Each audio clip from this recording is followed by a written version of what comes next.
పదవావతారమైనటువంటి కల్కి అవతారము ఎప్పుడు వస్తుందో వ్యాస భగవానుడే చెప్పాడు. అసలు ఎక్కడ స్వాహాకారము వషట్కారము ఇవి రెండు వినపడవు. అంటే ఇక యజ్ఞము యాగము అనేటటువంటి క్రతువులు ఉండవు. గోవులు విశేషంగా వధింపబడి గోమాంసం తినడం లోకంలో ప్రారంభమైపోతుంది. వివాహ వ్యవస్థ నిలబడదు. తల్లిదండ్రుల్ని చూసే బిడ్డలుండరు.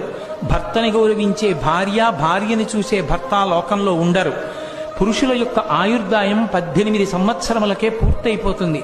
స్త్రీలు కేశపాశములను విరబోసుకుని తిరగడమే లోకంలో పెద్ద విశేషమైనటిదిగా అయిపోయి జట వేసుకునేటటువంటి సాంప్రదాయం విచ్ఛిన్నమైపోతుంది.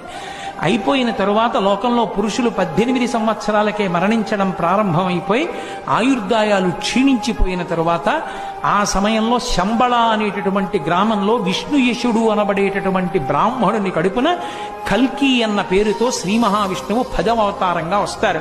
అది ఎప్పుడు అంటే కలియుగం చిట్ట చివరిలో, కృతయుగానికి ప్రారంభానికి మధ్యలో ఆయన అవతరించారని గుర్తు ఏమిటంటే పాపులందరికీ భంగధర వ్యాధి వస్తుంది. అంటే ఆసనమునందు పుళ్ళు పుట్టి నెత్తురు కారిపోతుంది. కారిపోయి వాళ్ళంతట వాళ్లే పురుగులు రాలిపోయినట్టు రాలిపోతారు.